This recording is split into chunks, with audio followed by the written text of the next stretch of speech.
Gold, trusted gold buyers. మీరు తాకట్టు పెట్టిన బంగారాన్ని విడిపించి ఈ రోజు ఉన్న మార్కెట్ ధరకు కొనబడను.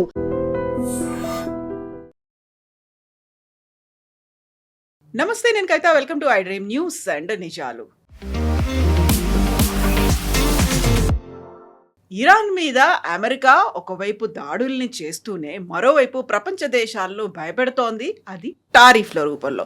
గతంలో టారిఫ్ల గురించి విపరీతంగా బెదిరించినటువంటి డొనాల్డ్ ట్రంప్ ఇప్పుడు సరికొత్తగా 60 దేశాలను ఈ టారిఫ్ పరిధిలోకి తీసుకొచ్చారు. దానికి ప్రధానమైనటువంటి కారణం ఆ దేశాల్లో తయారవుతున్నటువంటి ఉత్పత్తుల్లో వెట్టి చాకిరీ, బాండెడ్ లేబర్ని వినియోగిస్తున్నారు అని.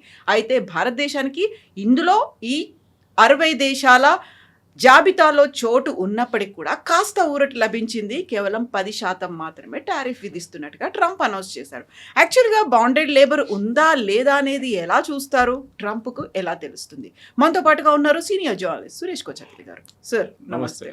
సో ఒకవైపు ఏమో అక్కడ ట్యాక్స్లు వేస్తాము, లేకుంటే హర్ముజ్ జలసంధి గురించి, ఇరాన్ గురించి అంతా మాట్లాడినటువంటి డొనాల్డ్ ట్రంప్ సడన్గా టారిఫ్ల వైపు ఎందుకు వచ్చారు? కేవలం ఇరాన్ మాత్రమే కాదు, 60 దేశాల గురించి కూడా ఆయన ఎందుకు మాట్లాడుతున్నారు? దీనికన్నా ముందు ఆయన ఫస్ట్ ఒక టారిఫ్ పెట్టారు, మీకు గుర్తుంటుంది. అది వాళ్ళ సుప్రీంకోర్టు కొట్టిపడేశారు. దాని తర్వాత ఆయన కొత్త ఒక టారిఫ్ తీసుకొచ్చారు. దాంట్లో ఆయన మ్యాక్సిమం 10% పెట్టచ్చు, దానికన్నా ఎక్కువ పెట్టారు. అది కూడా 150 రోజులకు ఉంటుంది. ఆ 150 రోజులు 3 రోజుల ముందు పోయింది, ల్యాప్స్ అయిపోయింది. దానికన్నా ముందు కూడా వీళ్ళు ఒక సెక్షన్ 301 అని చెప్పి వీళ్ళ దగ్గర ఒక సెక్షన్ ఉంది అమెరికన్ ట్రేడ్ యాక్ట్లో. దాంట్లో ఏమంటారంటే, మీరు ఫోర్స్డ్ లేబర్ని యూజ్ చేస్తే ఆ ఫోర్స్డ్ లేబర్ తయారు చేసే ప్రోడక్ట్ భారతదేశం లాంటి దేశం కొనుక్కుంటే భారతదేశం మీద టారిఫ్ పెడతాం. లాజిక్ ఏంటంటే, యూఎస్లో ఫర్ ఎగ్జాంపుల్ ఒక టీషర్ట్ తయారు చేశారు, వాళ్ళు చేయరు అనుకోండి, కానీ it take it as an example. T-shirt తయారు చేశారు, ఒక $50 దాని విలువ, ఇండియాకు పంపించారు. మనం దాన్ని చైనా నుంచి వచ్చి ఒక టీషర్ట్ తీసుకొని దానికి $10లోనే అదే క్వాలిటీ అదే లుక్ మనం $10 టీషర్ట్ కొనుక్కుంటారు మన ఇంపోర్టింగ్ చేస్తున్న వాళ్ళు. దాని తర్వాత వాళ్ళు లోకల్లీ డిస్ట్రిబ్యూట్ చేస్తారు. ఇప్పుడు మీరు ఒక టైంలో జూడియో అంతా వీళ్ళు బంగ్లాదేశ్ని తెప్పించుకుంటారు. తర్వాత ఈ బంగ్లాదేశ్ ఇచ్చి వచ్చిన తర్వాత వాళ్ళు దే స్టాప్డ్ బంగ్లాదేశ్ నుంచి. కానీ అనుకోండి, బంగ్లాదేశ్ నుంచి తెప్పించాం, $10 మనకు వచ్చింది. అదే టీషర్ట్ యూఎస్ నుంచి $50 మనకు వచ్చింది. We will buy $10. యూఎస్ ఏమంటున్నారు, కాదు మీరు $50 టీషర్టే కొనాలి, ఎందుకంటే మా దగ్గర యూనియన్లు ఉన్నాయి, మా దగ్గర మేము జీతాలు ఎక్కువ ఇస్తాము, దానికోసం మా దగ్గర నుంచి కొనాలని. ఇది ఎట్లాంటి లాజిక్ అని అర్థం కాదండి. సెక్షన్ 301 కింద ఫోర్స్డ్ లేబర్ యూజ్ చేసిన కంట్రీస్ మీద నేను అర్థం చేసుకోవచ్చు, భారతదేశంలో ఫోర్స్డ్ లేబర్ ఉంది, సో భారతదేశం నుంచి మేము ఏమి ఇంపోర్ట్ చేయమని చెప్పి యూఎస్ ఒక రెస్ట్రిక్షన్ పెడితే అర్థం చేసుకోవచ్చు. ఇదొక థర్డ్ కంట్రీ నుంచి మనం తెప్పించుకుంటున్నాం, న్యాచురల్లీ మన ఇంపోర్టర్ చూస్తారు. ఇప్పుడు చైనీస్ కార్స్ ఎందుకు సక్సెస్ఫుల్ అయింది యూఎస్లో కానీ యూరోప్లో కానీ, ఈవెన్ మన డ్రగ్స్ దాని మీద కూడా ఇంకోటి 100% రాబోతుంది. ఎందుకంటే వాళ్ళు ఎంత డ్యూటీ పెట్టినా కానీ US of course to certain limit దాకా, చైనీస్ కార్స్ అప్పుడు కూడా చీప్గా ఉంటుంది. మరి యూఎస్లో ప్రతి గంటకి $10 జీతం ఇస్తే చైనాలో అది $1తో నడిపించుకుంటారు. వాళ్ళకి అక్కడ చాలు, వాళ్ళ కాస్ట్ ఆఫ్ లివింగ్కి that is a good amount. ఎందుకు రోజుకి వాళ్ళకి $10 వస్తుంది, నెలకి $300 వస్తుంది. I'm not saying it's enough, I'm just taking an example అన్నమాట. సో మన దగ్గర కూడా అంతే కదా, మన దగ్గర కూడా తిరుపూర్లో లేకుంటే నోయిడా లాంటి ప్లేస్లో, గుర్గాం ప్లేస్లో కార్లు తయారు చేస్తున్న కానీ మొబైల్ ఫోన్ తయారు చేస్తున్న కంపెనీలు చాలా మటుకు మన దగ్గర ఉన్న. Even pharma companies are cost are low, because మన జీతం తక్కువ ఉంది, మన కాస్ట్ ఆఫ్ లివింగ్ తక్కువ. అమెరికాలో మీకు దొరికే ఒక ప్రోడక్ట్ ఇక్కడ 1/10 కాస్ట్ ఇక్కడ దొరుకుతుంది మీకు. అది బియ్యం ఉండొచ్చు, కూరగాయలు ఉండొచ్చు, or anything for that matter, daily living కోసం కావాల్సింది. ఇది ప్రాబ్లం. యూఎస్ ఏమంటున్నారు, మేము యూనియన్ ఉంది, మా దగ్గర ప్రొటెక్షన్ ఉంది, మా దగ్గర లేబర్ లాస్ చాలా స్ట్రిక్ట్ ఉంది, సో మీరు మా దగ్గర నుంచి కొనాల్సింది. ఈ 2 బ్రాకెట్లో పెట్టారు, ఒకటి 10%, ఒకటి 12%, 12.5 యాక్చువల్లీ టు బి ఎగ్జాక్ట్. దీంతో ఎన్ని రోజులు నడుస్తుందో తెలియదు, ఎందుకంటే ఇది కూడా కోర్టులో రేపు ఛాలెంజ్ కావచ్చు. ఈ కోర్టుకు కొట్టి పడేస్తే ట్రంప్ దగ్గర ఇంకేం మిగలదు, because your way you calculated it self is wrong. నేను చెప్పాను చూడండి, మీరు ఎట్లా క్యాల్కులేట్ చేస్తారు, కానీ మనకి టెన్షన్ లేదు. ఈ 10% ముందు ఉండే, ఇప్పుడు 10% వస్తుంది. కానీ నేను ఇవాళ చూసిన ఒక రిపోర్ట్లో తిరుపూర్ వాళ్ళు కొంతమంది కంప్లైంట్ చేశారు. I was not able to full details నేను చదవలేదు, సో బహుశా నాకు అది ఇంకోసారి చదివిన తర్వాత నేను దాని డీటెయిల్ చెప్పచ్చు. కానీ ఆబ్వియస్లీ కొన్ని ఇండస్ట్రీస్కి ఇంపాక్ట్ ఉంటుంది, కొన్నికి ఉండదు. ఆల్రెడీ మన దగ్గర 10% ఉండే, ఇప్పుడు 10% బ్లాంకెట్గా పెట్టారు, అక్రాస్ ద బోర్డు పెట్టారు. ట్రంప్కి ఇది ప్రాబ్లం అనమాట. ఫర్ ఎగ్జాంపుల్ వియట్నాం లాంటి కంట్రీస్ తీసుకోండి, మనం అక్కడి నుంచి తెచ్చుకుంటే చైనా నుంచి 10% lower is than 12.5% lower proposed in June. ఇండియాని అవాయిడ్ చేయొచ్చు, చైనా డిసడ్వాంటేజ్ అగేన్స్ట్ చైనా డెఫినెట్గా అంటుంది. Vietnam and other 36 economy. So మనకు కొన్ని ప్లేసెస్లో మనకు డిసడ్వాంటేజ్ ఉంది, కొన్ని ప్లేస్లో అడ్వాంటేజ్ ఉందన్నమాట. కానీ ఈ లాజిక్ అర్థం కాదు, ఎన్ని రోజులు ఇట్లా చేస్తారు, ఎన్ని రోజులు వీళ్ళు నడిపిస్తారు అనేది. ఎందుకంటే ఒకటే యుఎస్ ఎకానమీ అన్కాంపిటేటివ్గా ఎందుకు అందంటే ఈ కారణం, వాళ్ళ వేజెస్ చాలా ఎక్కువ. వాళ్ళు ఏమంటారు, మా వేజెస్ ఎక్కువ ఎందుకంటే మా కంప్లయన్స్ రిక్వైర్మెంట్స్ చాలా ఎక్కువ, మేము లేబర్ లాస్ పాటించాలి, మేము ఎక్కువ జీతం ఇవ్వాల్సి వస్తుంది. సో దానికోసం వీఆర్ బికమ్ అన్కాంపిటేటివ్. వరల్డ్లో యూఎస్ అన్కాంపిటేటివ్ మార్కెట్ ఎందుకు అయిపోయారంటే, యూఎస్లో మ్యానుఫ్యాక్చరింగ్ ఎందుకు వెళ్ళిపోయింది, స్టీల్ ఫస్ట్ ఉండే, లేకపోతే లీడర్స్ ఇన్ స్టీల్ మొత్తం చైనా తీసుకెళ్ళిపోయారు. కార్ మ్యానుఫ్యాక్చరింగ్లో మీరు చూసుకోండి, ఎర్లియస్ట్ కార్ యూఎస్ నుంచే మొదలైంది, ఫోర్డ్ నుంచి, క్రైస్లర్ నుంచి, అది కూడా పోయింది. ముందు జాపనీస్ కార్ వస్తుండే, ఇప్పుడు చైనీస్ కార్లు వస్తున్నాయి. అది కాకుండా మ్యానుఫ్యాక్చరింగ్ చాలా మటుకు మెక్సికో వైపు, కెనడా వైపు వెళ్ళిపోయింది. ఇప్పుడు కెనడా మీద 50% టారిఫ్లు పెట్టారు, ఆలోచించండి. కానీ కొన్ని ప్రోడక్ట్స్ మీద 50 పెట్టలేదు. For example crude oil purchases, వాళ్ళ నార్దర్న్ యూఎస్లో ఉన్న కొన్ని స్టేట్స్కి వాళ్ళ రిఫైనరీస్ అంతా కెనడా దగ్గర నుంచి ఫ్యూయల్ తీసుకుంటారు వాళ్ళు. అప్పుడు ఆలోచించండి, 50% దాని మీద కూడా పెట్టాలి కదా. ఇప్పుడు ఎవరికి దీని మీద బెనిఫిట్, ఎవరికి లాస్ అవుతుంది? మనం దీంట్లో ముందు కూడా చూసాం, చైనా మీద 45%, దాని తర్వాత 125%, దాని తర్వాత 250% మన మీద కూడా పెట్టారు. ఎవరికి ఒక యుఎస్ కన్జ్యూమర్ ఒక ప్రోడక్ట్ కొంటున్నప్పుడు వాళ్ళు ఇంపోర్ట్ చేసిన ప్రోడక్ట్ మీద ఫైనల్ బిల్లు కడుతుంది యుఎస్ కన్జ్యూమర్. మొన్న ఈ సుప్రీంకోర్టు కొట్టిపడేసిన వాళ్ళు, యుఎస్ సుప్రీంకోర్టు కొట్టిపడేసిన లా తర్వాత రీఫండ్ చేయాల్సి వచ్చింది. కొన్ని అంటున్నారు 25 బిలియన్ అంటున్నారు, కొంతమంది 100 బిలియన్ అంటున్నారు. రీఫండ్ జరిగింది, యుఎస్ గవర్నమెంట్ రిటర్న్ చేయాల్సి వచ్చింది డబ్బులు. కానీ రిటర్న్ మీకు ఇచ్చారు, suppose you are the company, మీరు తెప్పించారు బయట నుంచి, ఇంపోర్ట్ చేశారు, మీరు మీకు రీఫండ్ చేశారు. మీరు ఎండ్ కన్స్యూమర్కి ఎట్లా రీఫండ్ చేస్తారు? వాళ్ళు ఎవరని మీకు తెలియదు. It's a big complicated process. కానీ రీఫండ్ అయితే జరిగింది. ఇప్పుడు రేపు ఈ చట్టం కూడా కొట్టేస్తే ఏమైతే మళ్ళీ రీఫండ్ చేయాల్సి వస్తుంది. అమెరికన్ కన్స్యూమర్ సఫర్ అవుతున్నారు. ఇది అన్నిటికంటే పెద్ద డిసడ్వాంటేజ్. ఇప్పుడు ట్రంప్ ఏమంటున్నారు, ఇంకొక దాంట్లో ఒక పని చేయండి, మీరు you should setup pharma companies, you should setup A pharma units in US. ఎందుకండి? మళ్ళీ అదే ప్రాబ్లం, కంప్లయన్స్ ఇష్యూస్ ఉంటుంది, మీకు గుడ్ మ్యానుఫ్యాక్చరింగ్ ప్రాక్టీసెస్ గురించి ఉంటుంది, మీకు పొల్యూషన్ కంట్రోల్ గురించి ఉంటుంది, మీకు ప్యాకేజింగ్ గురించి, అన్ని దాంట్లో చట్టాలు ఉంటాయి యూఎస్కి. కాంప్లికేటెడ్ అనేది. దానికోసం చైనాలో తయారవుతుంది, భారతదేశం తయారవుతుంది. We're the pharmacy capital of the world. కానీ ప్రెసిడెంట్ ట్రంప్ టార్గెట్ వాళ్ళు కాదు. President Trump target European companies, Pfizer లాంటి, గ్లాక్సో లాంటి పెద్ద పెద్ద కంపెనీస్ని చూడండి, వాళ్ళ మీద టార్గెట్ పెడుతున్నారు. ఎందుకంటే వాళ్ళు they are having patented drugs. అది యూఎస్లో చాలా ఎక్స్పెన్సివ్ ఉంటుంది. ఇప్పుడు మన దగ్గర చూడండి, మన దగ్గర వెళ్ళే డ్రగ్స్ మీరు 100% పెట్టిన దట్టు. ఈ రూల్ ఎప్పుడు వస్తుంది? 2028 ఎండ్కి. We're now in 2026. 2028 ఎండ్కి వచ్చేదాకా ప్రెసిడెంట్ ట్రంప్ టెన్యూర్ కూడా అయిపోతుంది. వచ్చే నెక్స్ట్ ప్రెసిడెంట్ ఈ చట్టం నడిపిస్తాడా లేదా మనం చూడాల్సింది. చట్టం పెడితే ఇప్పుడు పెట్టండి, put it immediately from tomorrow on. లేదు, 2 సంవత్సరాలు టైం ఇస్తున్నాం, so that they can shift the factories. కొంచెం రిఫార్మ్స్ అనేవి చేసుకుంటారు. ఏం చేసుకుంటారు నాకు అర్థం కాదు. This is what the problem is వీళ్ళ దగ్గర, ప్రెసిడెంట్ ట్రంప్ దగ్గర. దాన్ని నెక్స్ట్ 200% పెడతాం. ఎప్పుడు? 2029లో. అప్పుడు మీరు ఉండరు, మీ గవర్నమెంట్ ఉండదు, ఇంకెవరో గవర్నమెంట్ వస్తారు. అది maybe it's Republican or Democrat. ఇది ప్రాబ్లం. సో ఎవరు ఇప్పుడు ఒక స్ట్రిప్ ఆఫ్ మెడిసిన్ ఇండియా నుంచి తీసుకుంటే, ఒక పారాసిటమాల్, చాలా తక్కువ రేట్ ఉంటుంది యూఎస్లో. ఈవెన్ హై అండ్ డ్రగ్స్ కూడా మనం ఆఫ్ పేటెంట్ డ్రగ్స్కి వెళ్ళిపోతాం. మనం యూజువల్లీ జనరిక్ వెళ్ళిపోతాం. మన దగ్గర కూడా చూడండి, ముందు మనం అందరు వెళ్ళి మెడిసిన్ కొంటున్నప్పుడు we use to buy branded ones. ఇప్పుడు మీరు అదే షాప్కి వెళ్తే మీకు బోర్డు కూడా ఉంటుంది బయట, జనరిక్ మెడిసిన్స్ అవైలబుల్ హియర్. అది కాకుండా ప్రధానమంత్రి స్కీమ్లో జన ఔషధి కేంద్రాల్లో కూడా you're getting generic medicines 80% cheaper ఉంటుంది. కానీ ఫార్మా కంపెనీస్ ఏమంటారు, అది కొనకండి, మంచిగా ఉండదు. ఏ డ్రగ్ అయినా అమ్ముతున్నప్పుడు ఒక ప్రొసీజర్తో వెళ్ళి డ్రగ్ కంట్రోల్ అథారిటీ నుంచే బయటకు వస్తుంది. అది అప్రూవ్ తర్వాతనే వస్తుంది. There is nothing wrong with generic medicines as long as you're బ్రైన్ కరెక్ట్ షాప్ నుంచి కొంటున్నారంటే. అమెరికాలో కూడా కన్స్యూమర్స్ చూడండి, వాళ్ళు ఇండియన్ డ్రగ్స్ కానీ వాళ్ళు ఎందుకు తీసుకుంటారు, వాళ్ళకి the cost is very low. అమెరికాలో యూరోప్ నుంచి వచ్చిన కానీ అమెరికాలో తయారు చేసిన డ్రగ్స్ ఆర్ వెరీ ఎక్స్పెన్సివ్. ఇది సేమ్ అమెరికాలో ఉన్న మెడికల్ సిస్టమ్ మనం చెప్తాం, వాళ్ళ medicine is really good, correct. వాళ్ళ హాస్పిటల్స్ కానీ వాళ్ళ health care system is very good. వాళ్ళు 14 నుంచి 16% వాళ్ళ జీడిపిది హెల్త్ కేర్ మీద ఖర్చు పెడతారు. మనం ఖర్చు పెట్టేది 1%, 2% అంతే. సో దట్ ఈస్ వై మన హెల్త్ కేర్ ఇట్లా ఉంది, మన ఉస్మానియా, మన గాంధీ ఇట్లా ఉంది. వాళ్ళ దగ్గర public hospital across the board చాలా బాగుంది. యూరోప్లో కూడా అంతే. అండ్ యూకే లాంటి దేశాల్లో నేషనల్ హెల్త్ సర్వీస్ ఉంది వాళ్ళకి, కంప్లీట్ గవర్నమెంట్ రన్ ఇన్స్టిట్యూషన్స్ అన్నమాట, గవర్నమెంట్ ఫండెడ్. కానీ మన దగ్గర అది నడవదు. మన దగ్గర ఫ్రీబీస్ ఇచ్చుకుంటూ పోయి లాస్ట్ మనకి రోడ్లు కట్టడానికి, హాస్పిటల్ నడిపేయడానికి, స్కూల్ కట్టడానికి డబ్బులు లేవు. We just spend hardly anything on public infrastructure కోసం. ఇప్పుడు ప్రెసిడెంట్ ట్రంప్ చేయబోతున్న ఇది ఇట్స్ బికమ్ ఎ జోక్ నా.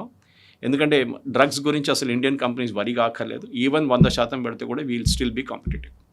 సో ఇప్పుడు ఓన్లీ డ్రగ్స్ కంపెనీ మీదే ఫోకస్ పెట్టారా? అక్కడ జనరిక్ మెడిసిన్స్ అనేది వచ్చింది. జనరిక్ మెడిసిన్స్ అంటే ఎక్కడ నుంచి వాళ్ళు ఇంపోర్ట్ చేసుకుంటున్నారు?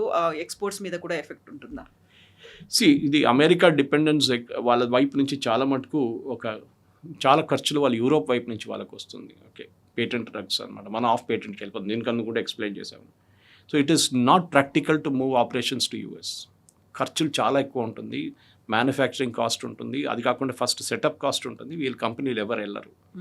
ఓకే, ఇప్పుడు చాలా మటుకు ఇండియా కూడా ఏం చేశారంటే ఇనిషియల్ స్టేజెస్ ఇట్లా ప్రాబ్లం వచ్చినప్పుడు మనం షిఫ్ట్ చేసామన్నమాట.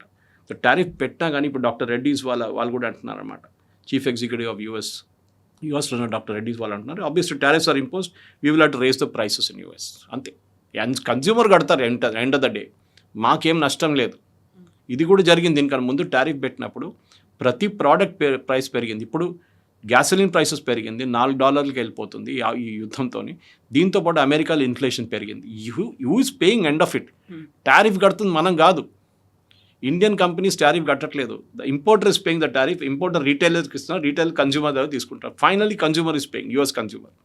ఇది ఈయన అర్థం చేసుకుంటలేరు. ఈయనకు ఒకటి ఏంటంటే అన్ని యూఎస్కి తీసుకురావాలి, అన్ని యూఎస్ రారు. They will never be competitive. Yes, వాళ్ళకి కొన్ని సెక్టర్స్లో వాళ్ళకి అడ్వాంటేజ్ ఉంది, అది మనం డినై చేయలేము. ఫర్ ఎగ్జాంపుల్ చిప్ మ్యానుఫ్యాక్చరింగ్లో ఎన్విడియా లాంటి companies they are really good. అది కాకుండా ఏఐలో చాలా మటుకు దే అడ్వాన్స్డ్. ఎందుకు? They put a barrier. చైనాకి చిప్స్ అమ్మకూడదు, హై ఎండ్ చిప్స్ అమ్మకూడదు. ఓకే, సో వాళ్ళు they cannot going to, but China is finding another way to do it. భారతదేశం మీద కూడా అట్లనే ఆన్సర్లు పెట్టారు చాలా మటుకు. మనం ఏం చేస్తాం, మనం ఇక్కడి నుంచి తయారు చేయడం మొదలు పెట్టాము. Maybe we'll catch up. ఇప్పుడు ఇమీడియట్ కాకుండా అట్లీస్ట్ 5-10 సంవత్సరాలు we'll catch up with the best. And every year technology మారుతుంది ఎట్లా. సో ప్రెసిడెంట్ ట్రంప్ ఈ ప్రొటెక్షనిస్ట్ మోడ్ తీసుకొచ్చారనుకోండి, ఇది చాలా మటుకు వాళ్ళకే డిసడ్వాంటేజ్ ఉంటుంది, వేరెవరికి కాదు. It be the American consumer. End of the day American consumer మీద, కార్ల మీద ఎట్లా జరిగింది, కార్ మ్యానుఫ్యాక్చరింగ్ ఎందుకు అమెరికా నుంచి మెక్సికోకి కానీ కెనడాకి ఎందుకు వెళ్ళింది, ఎందుకు చైనాకి వెళ్ళింది, ఎందుకు చైనీస్ కార్ ఇప్పుడు కూడా అమెరికాలో అమ్ముకుంటున్నారు. This is the lesson president Trump అర్థం చేసుకోవాలి. టెస్లా ఎందుకు యూఎస్లో చైనాలో అమ్మలేకపోతున్నారు? Because too high cost. ఇది problem. Consumer end of the day quality same ఉంది, ప్రైస్ డిఫరెన్స్ చాలా ఉందంటే ఎవ్రీబడి, ఎవరైనా కానీ అమెరికన్ కన్స్యూమర్ అయినా కానీ లోవర్ కాస్ట్కి వెళ్తారు వాళ్ళు. ఇది అమెరికాలో ఉన్న కన్స్యూమర్ మీద పడుతుంది భారం చాలా మటుకు. వాళ్ళ మీద దీనికన్నా ముందు కూడా పడ్డది. ఇన్ఫ్లేషన్ పెరుగుతుంది, ఆల్రెడీ పెరిగింది కూడా యూఎస్లో చాలా మటుకు. ఇరాన్ మీద అంత పెద్ద ఎత్తున యుద్ధం అనేది జరుగుతుంది. ఇప్పుడు సడన్గా టారిఫ్ల వైపు ఎందుకు వచ్చారో, దాన్ని ఇరాన్ని నేను పట్టించుకోవట్లేదు అనుకుంటున్నారా? అంత సీరియస్ మ్యాటర్ కాదు, మిగతా అవన్నీ కూడా ఇజ్రాయెల్ చూసుకుంటుంది. ఎందుకంటే మధ్యలో సౌదీ అరేబియా వచ్చింది, హౌతీలో వచ్చారు, ఇవన్నీ వచ్చిన తర్వాత అది డైల్యూట్ అయిపోయిందా? దీన్ని డైవర్ట్ చేయాలనుకుంటున్నారా? లేదు, అక్కడొక గొడవ నడుస్తుంది. బాబుల్ మందే బంద్ చేసే ముందు దాకా $90 దాకా వచ్చింది, 91కి వచ్చింది బ్యారెల్కి. ద డే బాబుల్ మందే వాజ్ క్లోజ్డ్, 2 షిప్ల మీద ఫైర్ చేసినా కానీ హూతీలు ఇమ్మీడియట్లీ $100కి వెళ్ళిపోయింది. ఇవాళ పొద్దున Saudi Arabia has reacted to it. వాళ్ళు హూతీల మీద బాంబింగ్ మొదలుపెట్టారు. అది ఎంత ఎఫెక్టివ్ ఉందో లేదో మనకి ఇవాళ సాయంత్రం రేపు పొద్దున తెలుస్తుంది. సౌదీ అరేబియా కంటిన్యూస్గా బాంబింగ్ చేస్తే బాబుల్ మండే ప్రాబ్లం ఉండకపోవచ్చు. ఓకే, అది యూఎస్ అటువైపు స్ట్రైట్ ఆఫ్ హార్మోస్ని ఓపెన్ చేయడానికి పెట్టుకున్నారు. వాళ్ళు అన్నారు ఇరాన్ ఒక్క షిప్ మీద కొడితే మేము ఇరాన్లో ఒక పవర్ ప్లాంట్ మీద కొడతాం. సో ఆ థ్రెట్ కూడా అక్కడ నడుస్తుంది. కానీ ప్రాబ్లం ఎక్కడ వస్తుంది కవిత గారు, మీరు అడిగింది ఇది ఒక అటెన్షన్ డైవర్షన్ కాదు. ఇది జరిగిందంటే ఈ 10% పోయింది, ల్యాప్స్ అయింది. దీనికన్నా ముందే వీళ్ళు చెప్పారు 301లో మేము ఇన్వెస్టిగేట్ చేస్తున్నాం, ప్రతి యూఎస్ బార్డర్ కంట్రోల్ పోస్ట్ కూడా చెక్ చేస్తున్నారు. బార్డర్ కంట్రోల్ పోస్ట్లో యూఎస్లో ఏదైనా ప్రోడక్ట్ వచ్చినా వాళ్ళకి డౌట్ వస్తే they will check back with US trade representative. ఇప్పుడు గానా నుంచి వచ్చింది అనుకోండి, వాళ్ళు గానా దగ్గర చెక్ చేస్తారు.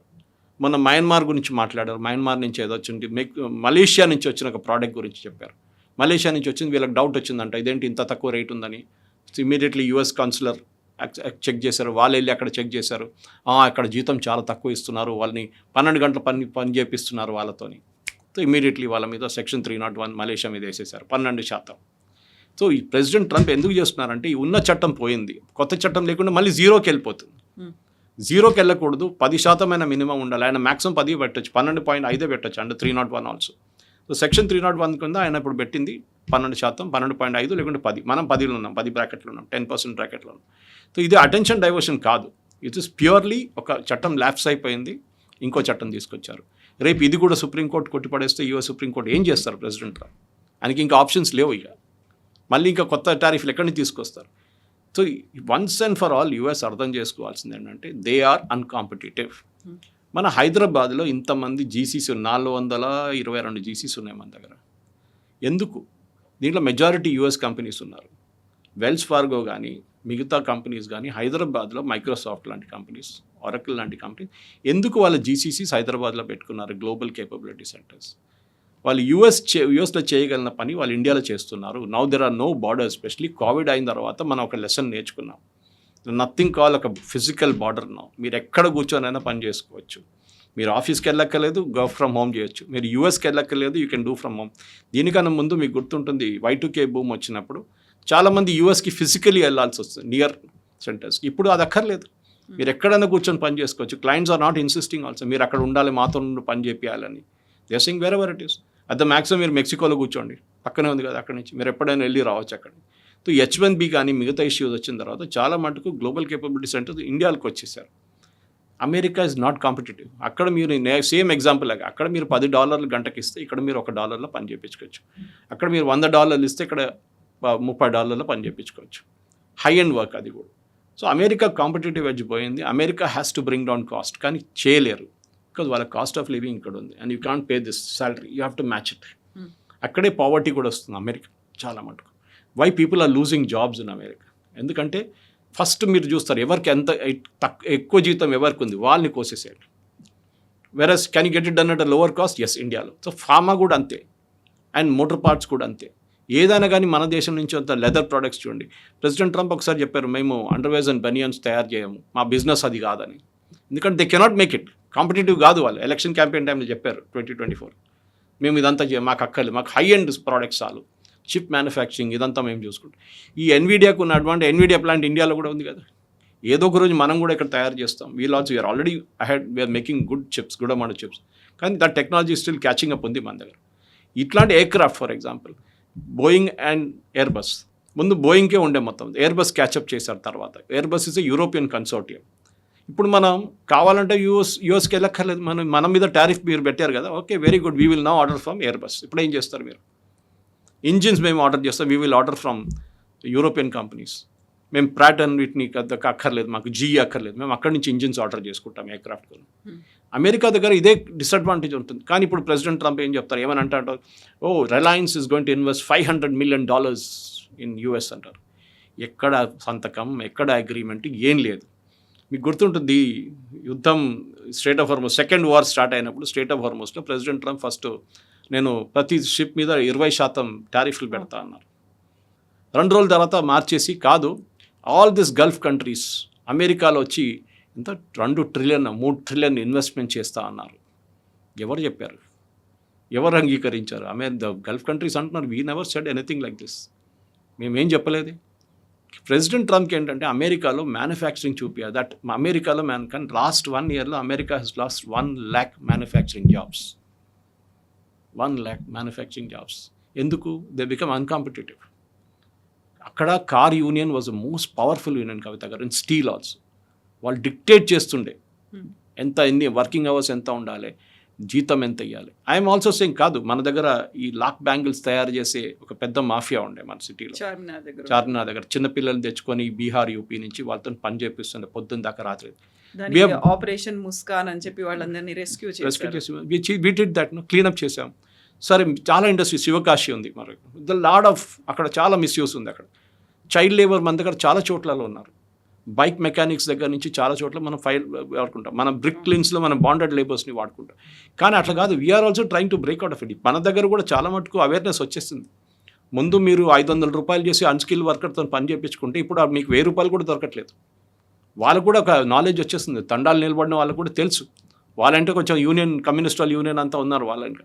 సో మనం కూడా మన జీతాలు పెరుగుతుంది. We're not at a kind of మనం స్టేబుల్గా అక్కడే ఉండి మనం స్టేబుల్గా అక్కడే ఉండిపోలేదు, మనం వీఆర్ గ్రోయింగ్ అనమాట. అక్కడి నుంచి కూడా ముందు ఒక స్టాగ్నేషన్ రాకుండా చూసుకోవాలి మనం. At the same time US మన మీద డిక్టేట్ చేయలేరు, మీరు ఇది చేయాలి, ఇట్లనే చేయాలి, మీరు కూడా అమెరికా జీతం ఇవ్వాలంటే దాన్ని మేము ఇండియాలో ఎందుకు తయారు చేసుకోండి, మేము అక్కడే తయారు చేసుకుంటాం కదా. This is what even pharma companies are saying. కాదు, మేము అక్కడ ఫ్యాక్టరీ పెట్టినా కానీ జీతం ఎక్కువ ఇవ్వాల్సి వస్తుంది. ద సేమ్ ఫ్యాక్టరీ మేము ఇండియాలో పెట్టుకుంటాం. That is why Novartis is here. Okay, చాలా మటుకు అమెరికన్ కంపెనీస్ బయటకు ఎందుకు సెటప్ చేసుకుంటున్నారు, ఇక్కడ కూడా హైదరాబాద్లో, అంటే వాళ్ళకి ఇక్కడ కూడా వాళ్ళు తెలిసిపోతుంది, ఇక్కడ నుంచి we can import it easily, పెద్ద ప్రాబ్లం ఏం కాదు, బ్రాండింగ్ ఏం ప్రాబ్లం లేదు మాకని చెప్పి. సో ఇది మనం అర్థం చేస్తాం. ప్రెసిడెంట్ అనుకున్న ప్రాబ్లం ఏంటంటే ఇదే ప్రాబ్లం. ఆయన ఎలక్షన్ గెలిచింది, I will bring back manufacturing to US అని చెప్పి ఎలక్షన్ గెలిచారు. ఇప్పుడు ఆయన అది ఏం చెప్తారు, he cannot make it happen. కాదు, అది America will never become great again, అది చాలా క్లియర్. అది వాళ్ళ కొన్ని సెక్టర్స్ నేను చెప్పాను చూడండి, హై టెక్నాలజీ సెక్టర్స్ కానీ ఏఐ లాంటి దాంట్లో ఎస్ అమెరికాకు ఒక అడ్వాంటేజ్ ఉండే, హెడ్ స్టార్ట్ ఉండే వాళ్ళకి. కానీ లో ఎండ్ ప్రోడక్ట్స్కి అమెరికాకి అడ్వాంటేజ్ ఉండదు. ఈవెన్ కార్ మ్యానుఫ్యాక్చరింగ్కి ఉండదు. స్టీల్ డంపింగ్ జరుగుతుంది. చైనీస్ మన దగ్గర వచ్చి స్టీల్ డంప్ చేస్తారు, మన దగ్గర సోలార్ డంప్ చేశారు ముందు. ఇప్పుడు యూఎస్ఏ మన దగ్గర నుంచి వెళ్తున్న సోలార్ని వాళ్ళు టారిఫ్ పెట్టారు దాని మీద.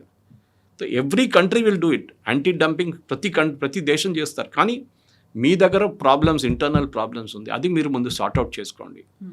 Ask only one simple question, మన దగ్గర అంటే యూఎస్లో ఇంత ఎక్కువ జీతాలు ఎందుకు ఇవ్వాల్సి వస్తుంది, వైఆర్వి కాంపిటింగ్, ఒక మెడిసిన్ ఇండియాలో తయారు చేసే మెడిసిన్ యూఎస్లో తయారు చేసే మెడిసిన్కి ఇంత డిఫరెన్స్ ఎందుకు వస్తుంది, క్వాలిటీ ఈజ్ సేమ్. ఓకే, ఎందుకంటే మీ వాళ్ళు వచ్చి చెక్ చేస్తారు, యూఎస్ ఎఫ్డిఐ ఇక్కడ వచ్చి మన వైపు షామీర్పేట్ కానీ మన జినామ్ వ్యాలీ కానీ ఐసిఐసిఐ నాలెడ్జ్ పార్క్లో కానీ ఎక్కడైనా ఐడియా బొలారంలో కానీ వెళ్ళి చెక్ చేస్తారు వాళ్ళు. They check everything, good manufacturing ప్రాక్టీసెస్లో. అప్పుడు ఏ ప్రాబ్లం లేదు వాళ్ళకి. ఉంటుంది ఒక్కొక్కసారి 3-4 కామెంట్లు పెట్టి వెళ్ళిపోతారు వాళ్ళు, you have to sort out this అని చెప్పి. అది చేస్తారు కూడా మన వాళ్ళు, ఎందుకంటే you're importing the drug to US. వాళ్ళంటారు ఇక్కడ సేఫ్టీ మొత్తం క్లీన్ ఉంటేనే మేము తీసుకుంటాం మీ దగ్గర నుంచి. అలా చాలా ఉన్నాయి. ఫర్ ఎగ్జాంపుల్ మ్యాంగోస్, కొన్నిసార్లు ఈసారి వెళ్ళిన మ్యాంగోస్ అనుకుంటాను కొన్ని ప్రాబ్లమ్స్ వచ్చింది. ఇక్కడ మనం సర్టిఫై చేసి పంపిస్తాం. యూఎస్ గవర్నమెంట్ పెట్టిన కొన్ని ఏజెన్సీస్ ఉన్నాయి ఇండియాలో, వాళ్ళు సర్టిఫై చేసిన తర్వాతనే ఆ మ్యాంగో చెక్ చేసిన తర్వాత మనం ఎక్కిస్తాం. కానీ అప్పుడు కూడా ఏదో అక్కడ వెళ్ళినప్పుడు ప్రాబ్లం అయిపోతుంది. ఇప్పుడు మీరు ఆస్ట్రేలియాకి వెళ్తే you cannot take certain kind of seeds. Okay, అది వాళ్ళకి ప్రాబ్లం ఉంది. సో వాళ్ళకున్న ప్రాబ్లం వాళ్ళకు ఉండొచ్చు, కానీ they are protecting their industry, అంతే, ఇంకేం లేదు. సో మనం ఇక్కడ నుంచి కరివేపాకు తీసుకొని ఆస్ట్రేలియాకి వెళ్ళట్లేదు మనం, ఆర్ యూఎస్కి, అక్కడ దొరుకుతుంది మీకు. కానీ problem is in terms of manufacturing high ఎండ్కి వెళ్ళినప్పుడు అమెరికాకి అడ్వాంటేజ్ ఉంది. టీ షర్ట్ కానీ షూస్ కానీ ఇదంతా ఉంటే వాళ్ళకి మలేషియా చూడండి, థాయిలాండ్ చూడండి, వియట్నాం చూడండి, హ్యూజ్ ఇండస్ట్రీస్ వాళ్ళు. అండ్ వాళ్ళు ఎక్కడ వైపు పుష్ చేస్తున్నారు, యూఎస్ వైపు. అండ్ ఈ కంపెనీలు ఎవరిది, ఇదంతా చైనీస్ కంపెనీస్. కానీ చైనా వాళ్ళ పేరు పెడితే అమెరికాలో రానియరు వాళ్ళని. సో ఏం చేస్తారు, వాళ్ళు థాయిలాండ్లో పెడతారు, వియట్నాంలో పెడతారు, వాళ్ళు ఉన్నాయి, చాలా పెద్ద పెద్ద కంపెనీస్ ఉన్నాయి అక్కడ. కంబోడియాలో పెడతారు, అక్కడ నుంచి made in Cambodia, made in Thailand, made in Malaysia, made in Indonesia అని చెప్పి they will export it to US and Europe. అప్పుడు ఏం ప్రాబ్లం ఉండదు. మెయిన్ ఇన్ చైనా అనగానే ప్రెసిడెంట్ ట్రంప్ ఏమో 250% అంటారు. కానీ ఇప్పుడు చూడండి, చైనా ఏం చేశారు, నిన్న EU వాళ్ళ మీద టారిఫ్లు పెట్టారు, రష్యాని సపోర్ట్ చేస్తున్నారని చెప్పి. చైనా ఏం చేస్తారు, సరే యూరోప్ నుంచి వచ్చే ప్రతి దాని మీద మేము కూడా టారిఫ్ పెడతా అన్నారు. ఎవరు ఎఫెక్ట్ అయింది ఇప్పుడు, రష్యా పక్కన కూర్చొని నవ్వుతున్నారు. ఇంపాక్ట్ అయింది యూరోపియన్ కంపెనీస్కి. చైనాకి ప్రాబ్లం లేదు, చైనా ఇంకో దేశాన్ని పంపిస్తారు రేపు. వాళ్ళ మార్కెట్ ఆఫ్రికాలో కూడా వాళ్ళకి చాలా పెద్ద మార్కెట్ ఉంది, వాళ్ళకి ఏషియాలో పెద్ద మార్కెట్ ఉంది, వాళ్ళు అక్కడ అమ్ముకుంటారు. Europe will suffer. మీ $100 పెట్టి ఒక ప్రోడక్ట్ ఇప్పుడు మీరు ఇంపోర్ట్ చేస్తే మీరు లోకల్గా తయారు చేయాల్సి వస్తుంది, దానికి $2,000 వస్తుంది కాస్ట్, యూరోనో డాలర్నో ఏదైనా కానివ్వండి. That is where it's industry will suffer. ఇప్పుడు వరల్డ్ ఇస్ బార్డర్లెస్, మీరు ఎక్కడ కావాలంటే తయారు చేసుకోవచ్చు. అది main thing is cost advantage ఎవరు ఉంటుందో, మీరైనా నేనైనా కానీ, కూరగాయలు కొనేటప్పుడు కానీ, కారు కొనేటప్పుడు కానీ, టీవీ కొనేటప్పుడు కానీ, ఏసీ కొనేటప్పుడు we look at only the cost. Of course quality కూడా చూస్తాం మనం, దాని తర్వాతనే మేము కొంటాం. But if the cost is drastically different, మనం ఎప్పుడైనా డెఫినెట్లీ మనం లోవర్ కాస్ట్కి వెళ్ళిపోతాం. సో ఇప్పుడు ఆ బిల్లు ల్యాప్స్ అవ్వకుండా ఉండడానికి మళ్ళీ ఒక రెన్యువల్ లాగా మళ్ళీ రివైవ్ చేసి పెడుతున్నారు అనుకుంటే 10% అండ్ 12.5% టారిఫ్ అనేది పెడుతున్నారు అంటే, ఇప్పుడు మీరు ఒక మాట చెప్పారు, మళ్ళీ దాన్ని ఒక మేక్ అమెరికా గ్రేట్ అగైన్ అంటే అక్కడ ఇండస్ట్రీస్ రావాల్సినటువంటి అవసరం ఉంది. ఇప్పుడు అది జరగట్లేదు, బట్ టారిఫ్లు పెట్టడం వల్ల వచ్చేటువంటి లాభం ఏంటి అనేటువంటి క్వశ్చన్ ఉంది కదా. అడుగుతున్నారు అమెరికన్ కామెంటేటర్స్. నేను వాళ్ళ I think I saw it on CNN only. వాళ్ళు అడుగుతున్నారు ఇదే ప్రశ్న. మన కన్జ్యూమర్ పే చేస్తున్నారు tariff. It is not the China or India or Malaysia. మన కన్జ్యూమర్ పే చేస్తుంది. మీరు 10% పెట్టింది వాళ్ళు డైరెక్ట్ కన్జ్యూమర్కి పాస్ ఆన్ చేస్తున్నారు. వాళ్ళు ఆల్రెడీ ఇన్ఫ్లేషన్తో వాళ్ళు బతకలేకపోతున్నారు. గ్యాసోలిన్ ప్రైసెస్ పెరిగింది పంప్లో, అది వాళ్ళు చూసుకుంటున్నారు. ఫుల్ ట్యాంక్ కొట్టాలంటే ఎంత అయితే వాళ్ళకి డిఫరెన్స్ తెలిసిపోతుంది. ఇప్పుడు దాని మీద మీరు తీసుకొచ్చి మళ్ళీ 10% పెట్టండి, తగ్గించడానికి ట్రై చేయండి. నో, అమెరికాలో తయారు చేయాలి, చెయ్యరు. They will not do it. Because ఈ 10% కాదు, వాళ్ళకి ఇంకో 50% ఎక్కువ పెట్టాల్సి వస్తుంది అమెరికాలో పెట్టుబడి పెట్టాలంటే. Wages is the main issue in America, and that is the reason America, even Europe కూడా అంతే అండి Kavitha garu. Europe is become uncompetitive because of that. Germany is a dying nation ఇప్పుడు ఎకానమీ వైజ్. వాళ్ళు ఎందుకు ఇమిగ్రెంట్స్ని తీసుకుంటున్నారు? మనం ఎప్పుడు అనుకుంటాం వీళ్ళు ఆఫ్రికా నుంచి, మిగతా దేశాల నుంచి, ఆఫ్ఘనిస్తాన్ నుంచి, ఇరాన్ నుంచి, ఇరాక్ నుంచి, మన సిరియా నుంచి ఎందుకు తీసుకుంటున్నారు పాపులేషన్ని, మైగ్రేషన్? బికాస్ వాళ్ళకి అక్కడ ఉన్న పాపులేషన్ సరిపోవట్లేదు. This nobody to buy the products. తయారు చేయడానికి ఎవరు లేరు. ఇప్పుడు యూఎస్లో చూడండి, మీరు ఫస్ట్ మెక్సికో వ్యతిరేకంగా మీరు టారిఫ్లు పెట్టినప్పుడు, దాని తర్వాత వాళ్ళ బార్డర్ క్రాసింగ్ క్లోజ్ చేసినప్పుడు ఏమైంది? అమెరికన్ అగ్రికల్చర్లో వాళ్ళ స్ట్రాబెరీస్ తీయడానికి మనుషులు దొరకట్లేదు వాళ్ళ దగ్గర, ప్యాకింగ్ చేయడానికి దొరకట్లేదు వాళ్ళ దగ్గర ఫార్మర్స్కి. మొత్తం అక్కడ ఫీల్డ్లో పడిపోయింది అది. సో మీకు మ్యాన్ పవర్ కూడా కావాలి మీరు, అండ్ లో కాస్ట్ మ్యాన్ పవర్ కావాలి. అదే యూరోప్ చేస్తున్నారు చాలా స్మార్ట్గా. లో కాస్ట్ మ్యాన్ పవర్ తెచ్చుకుంటున్నారు, వాళ్ళకి జీతం ఇస్తారు, వాళ్ళకి ఆ జీతం ఖర్చు పెడతారు, ఎకానమీ పెరుగుతుంది. That is what the strategy యూరోప్లో. ఇప్పుడు మనం అనుకుంటాం ఏం పిచ్చోల్లా వీళ్ళందరూ తీసుకుంటున్నారు. ప్రెసిడెంట్ ట్రంప్ అన్నారు you will become another mad house అన్నారు. కరెక్టే, UK has become like that. కానీ కొన్ని దేశాలు చాలా స్మార్ట్గా వాళ్ళు ఏం చేస్తున్నారు, ఒక రెస్ట్రిక్టివ్ పాపులేషన్ పెడుతున్నారు. మా దగ్గర అన్స్కిల్ లేబరర్స్ లేరు. అన్స్కిల్ లేబరర్స్ సుడాన్ నుంచో ఏం చెప్తారు, లిబియా నుంచో, ఇరాక్ నుంచో తెచ్చుకుంటున్నారు వాళ్ళు. అంటే వీళ్ళకి they call themselves as refugees. వాళ్ళకి రెఫ్యూజీ ఇచ్చి సిటిజన్షిప్ ఇచ్చి పెట్టుకుంటున్నారు. వాళ్ళు లో ఎండ్ జాబ్స్ చేస్తారు. దాంతో వాళ్ళ economy will pick up. Economy pick up అయితే మళ్ళీ వాళ్ళ జీడిపి పికప్ అయిపోతుంది. దట్ ఈస్ వాట్ యూరోపియన్ దేశాలు చేస్తాయి. అమెరికా కూడా చేయాలంటే, కానీ ప్రెసిడెంట్ ట్రంప్ నేను ఒక్కని రాని అని ఇక్కడ ఉన్న వాళ్ళని కూడా పంపించేస్తా అని చెప్పి గ్రీన్ కార్డ్ క్యాన్సిల్ చేసేస్తా, స్టూడెంట్స్ని ఓన్లీ 4 years అంటే 4 years, దాని తర్వాత వాళ్ళు వెళ్ళిపోవాలి. దాన్ని చెప్పినప్పుడు న్యాచురల్లీ అమెరికాలో కాలేజ్ అడ్మిషన్స్ పడిపోయింది. ఎవరికి నష్టం? అక్కడున్న కాలేజీలు బంద్ అవుతుంది. Europe advantage, Australia advantage, Canada advantage తీసుకుంటున్నారు దాన్ని. సో భారతదేశానికి ఓకేనా 10%? మనకి అబ్సల్యూట్లీ నో రీజన్. మనకి ఏది లేదు. తిరుపూర్ ఒకటే నేను వాళ్ళు చూసాను చెప్పాను చూడండి. I lot just read that article once more, ఎందుకు కదని. కానీ అంత మేజర్ డిఫరెన్స్ ఏమి ఉండదు. మనకు బంగ్లాదేశ్తో ఉంటే ఈ టెక్స్టైల్స్ మనకు ఒకటే కాంపిటీషన్ ఉంది, బంగ్లాదేశ్ మెయిన్లీ. కొంత మటుకు వియట్నాం ఉంది, థాయిలాండ్ కూడా ఉన్నారు. ఈ 3-4 దేశాలతో మనకు కాంపిటీషన్ ఉంది. Maybe there is a disadvantage, మనం చూడాలి. కానీ మన ఆల్రెడీ యూఎస్తోని మనం ట్రేడ్ డీల్ సైన్ చేయాల్సింది. ఆ ట్రేడ్ డీల్ సైన్ చేస్తే 10% ఉంటుందో లేదో అని చూడాల్సి వస్తుంది. Or it's over and above the trade deal అంటే మళ్ళీ ఎందుకు ట్రేడ్ డీల్? మనకు అక్కర్లేదు ట్రేడ్ డీల్, ఇట్లనే నడిపించుకుంటాం మనం అని చెప్పాలి యూఎస్కి. ఇది యూరోప్తో అదే జరిగింది కదా. ట్రేడ్ డీల్ సైన్ చేసిన తర్వాత మేము 50% పెడతాం అంటున్నాను ట్రంప్. ఎందుకు మీరు నా మాట వినలేదు, స్ట్రేట్ ఆఫ్ హార్మూజ్లో రాలేదు, మీ మీద 50%. ఆయనకి ఒక స్టెబిలిటీ లేదు, మెంటల్ స్టెబిలిటీ లేదు. ఒకరోజు పిల్లి తెల్లదంటాడు, నెక్స్ట్ డే నల్లదంటాడు. అదే ప్రాబ్లం అనమాట president Trump. Yes, sir. Thank you, sir. Thank you. Thank you.